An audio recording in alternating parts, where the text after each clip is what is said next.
Queridos amigos de YouTube y amantes de Rideout Heroes, ¿cómo están el día de hoy? Espero que estén muy bien. El día de hoy les traigo un video sobre los niveles de poder en Rideout Heroes. Y antes de empezar quiero decirles que estos niveles de poder no van a estar enfocados para nada, no tienen nada que ver con qué tan buenos son los héroes en el juego, sino que vamos a estar tomando en cuenta lo realistas que podrían ser si estuvieran en una serie, ¿no?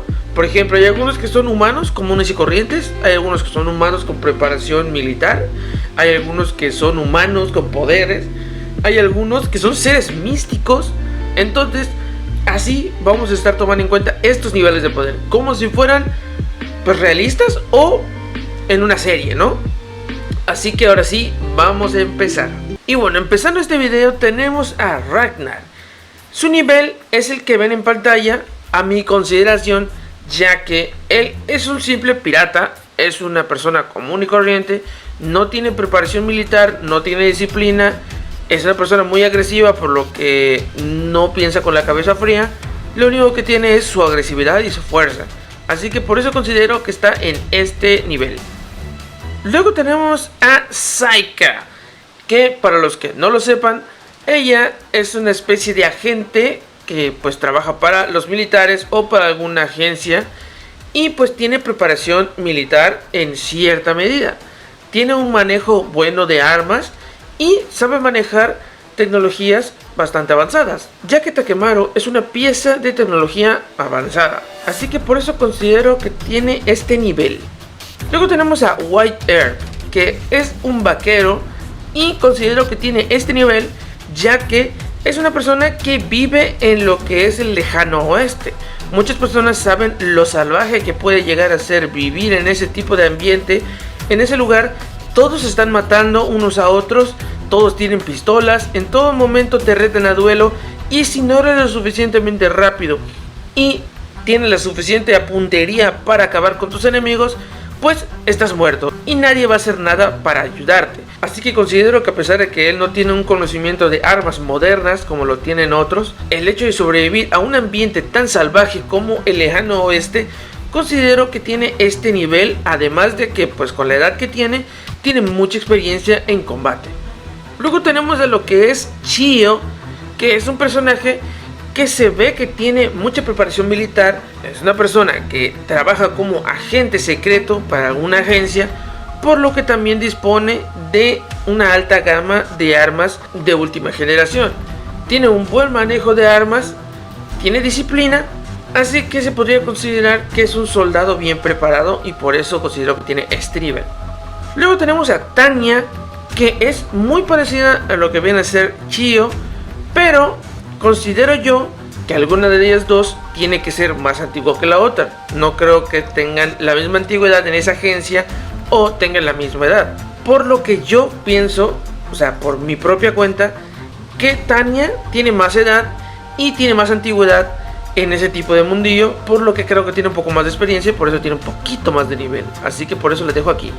Luego tenemos a John Wright, que tiene una especial manera de combatir, que siempre trata a la persona con la que está combatiendo como si fuera una presa, y él como si fuera el cazador, como si fuera un águila acechando a su presa en los aires, lo que causa una ventaja clara para él y una desventaja para su presa, ya que siempre va a tener la altura, siempre va a tener esa ventaja de estar acechando desde el lugar menos esperado para el enemigo, y además de que sí ha de tener una preparación muy buena y un físico bastante bueno para mantener el equilibrio como está. Luego tenemos a Robin, que es una persona que se ve que tiene un instinto bastante desarrollado, ya que es una persona que al vivir en los bosques y ser una cazadora ya tiene sus instintos bastante desarrollados, tanto la vista, el oído, el olfato y además el sentido de peligro, y pues sabe cazar a sus presas de la mejor manera posible. Además de que su habilidad con el arco la hace ser una de las más letales si se combate contra ella. Luego tenemos al Walker, que es un personaje que utiliza tecnologías de la más alta gama para poder robar energía de su entorno, incluso de sus enemigos, además de que tiene un estilo de lucha bastante peligroso para los enemigos. No tiene superpoderes, pero tiene a su uso un aparato de tecnología bastante avanzada que hace parecer como que sí tiene poderes, por lo que su nivel de peligrosidad es bastante elevado. Luego tenemos al Tesla, que muchos podrán pensar que no merece estar hasta aquí, ya que es una persona que, si es un científico, es un ingeniero, es un inventor, pues debe ser débil, ¿no? Pero sin embargo, esto no es así. Exactamente, su inteligencia es lo que lo deja aquí, ya que al ser un ingeniero y que se puede crear sus propias armas, las hace conforme a él y a su comodidad, y hace que sean súper fáciles de usar, lo que hace que sea más letal al momento de combatir con él, ya que si intentes combatirlo, no solo va a tener toda clase de tecnología a su favor, sino que va a tener todo lo que se puede usar de manera más sencilla y que causa el mayor daño al enemigo. Así que es un personaje bastante peligroso por todo lo que sabe, por sus conocimientos y además por toda la alta gama de tecnología avanzada que tiene a su favor. A partir de acá ya estamos hablando de seres humanos que llevan al límite sus capacidades. Así que aquí tenemos al Caos, que es un personaje que lucha de manera clandestina en los subterráneos, en los subsuelos, en los mundos más desconocidos para los seres comunes. No es una persona que luche en shows de deportes como el boxeo o la UFC o cosas así. Él se juega la vida siempre que lucha contra un enemigo, por lo que siempre tiene que tener sus habilidades al tope. Tiene que ser súper ágil, tiene que ser súper fuerte, por lo que si no lo hace, podría resultar muerto en un combate. Así que ya estamos hablando de seres humanos que llevan sus capacidades al máximo. Luego tenemos a Hassan. Ella es una persona que pertenece a la tribu de los asesinos danzantes, cuya tribu es una de las que tienen la cultura de empezar a entrenar a sus niños desde muy temprana edad para que al crecer sean unas máquinas asesinas. Practican todo tipo de artes marciales y también aprenden a utilizar cierto tipo de técnicas especiales, como lo vemos, que sabe utilizar una invisibilidad muy parecida a las técnicas del mundo de Naruto, y ese tipo de técnicas le dan una ventaja y hace parecer que tienen alguna especie de poderes a su favor. Aparte de que ella está especializada en asesinatos, así que no es un enemigo que se deba tomar a la ligera. Después tenemos a Viola, que es un personaje que tiene preparación militar, pero que sin embargo se convirtió en sujeto de pruebas para experimentos en un laboratorio, por lo que desarrolló una especie de poderes psíquicos que le dan una ventaja al momento de combatir. Ella se puede teletransportar detrás de su enemigo, en los techos, se puede teletransportar a donde ella quiera con solo imaginárselo. Además de que al tener ese manejo de armas bastante avanzado, lo hace un oponente bastante peligroso. A partir de aquí ya estamos entrando en terreno donde el ser humano común y corriente ya no puede entrar. Estamos hablando de seres con poderes y seres místicos. Aquí tenemos a Parva, que es un personaje que tiene poderes de luz y de curación. Es un personaje que no es agresivo, no va a atacar a nadie solo porque sí, por lo que es un héroe o un personaje que se dedica más a apoyar, a ayudar, más que a luchar.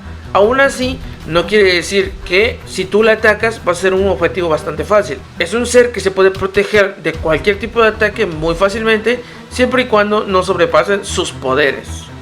Luego tenemos a lo que viene a ser Lilith, que también damos un brinco bastante alto en poder, ya que ella es un personaje con muchos años de antigüedad. Su experiencia en enfrentarse a enemigos de la misma índole, seres místicos y con poderes, es ya de un nivel bastante más alto. Ella siempre utiliza poderes oscuros, puede volar, se puede transportar y puede manipular algunas mentes débiles. Así que podemos considerar que es uno de los seres más poderosos del universo de Rideout Heroes. Luego damos otro salto de poder con este personaje llamado Alpha. Es un mecanismo de una tecnología bastante avanzada que se creó en otro lado del universo. Puede ser bastante pacífico, pero si se lo propone podría destruir grandes cantidades de terrenos aledaños a él y también podría matar a muchas personas al mismo tiempo. O sea que combatir contra muchos objetivos a la vez no es un problema para él. Además de que al ser un ser mecanizado, él no va a dudar en ningún momento en matar si considera una amenaza a alguien. Luego, ya casi llegando al final de este video, tenemos a Sandy con poderes que pueden manipular la naturaleza y por eso es la guardiana de los bosques. Ella puede hacer crecer cualquier tipo de raíz, planta o cualquier tipo de árbol, puede curarse, puede atacar desde muchos ángulos posibles, manipular un gran terreno y poder destruir muchos tipos de estructuras, además de que tiene un poder defensivo bastante inmenso. Tiene también cientos de años de vida, por lo que es muy difícil engañarla o poder predecir lo que va a hacer. Luego tenemos a Claudia, que es uno de los seres más poderosos de este mundo, ya que es un ser que puede controlar el hielo y el frío a su antojo. Ella puede controlar el clima y hacer que la temperatura baje a muchos grados por debajo del cero. Y además puede crear muros de hielo, puede hacer lo que tú quieras con hielo. Se puede curar a ella misma. Además de que también es una descendiente de Poseidón, como lo hemos visto en la historia de Radio Heroes. Por lo que también debe tener muchísimos años de edad y la experiencia en combate contra seres místicos. Además de que el hielo es uno de los poderes más versátiles que hay y podría hacerle frente a casi cualquier ser místico que existe. Luego, en última instancia, tenemos al Atlas, que es un descendiente directo de Poseidón, justamente parecido a lo que es Claudia, solo que en el caso de Atlas, él puede controlar una inmensa cantidad de agua y puede devastar completamente ciudades y países enteros, solo proponiéndoselo utilizando el poder de los mares. Él también puede crear escudos utilizando el agua, puede vivir debajo del océano, así que es un ser bastante poderoso, tiene cientos de años de vida, por lo que también tiene una experiencia luchando contra seres místicos. Es verdad que Claudia, si se enfrenta contra un Atlas, podría congelar el agua que va a utilizar el Atlas para atacar, pero sin embargo la cantidad de agua que puede manipular el Atlas es mucho más que la cantidad que puede congelar la Claudia, así que yo considero que él es el más poderoso de todo el universo de Radio Heroes en este momento, a no ser que salga otro tipo de personaje con una ascendencia más poderosa, como podría ser un hijo de Odín o algo así. Y bueno, chicos, espero que les haya gustado mucho este video. Ya saben que me pueden regalar un like y suscribirse para más videos así. Así que nos vemos en el próximo video. ¡Chao!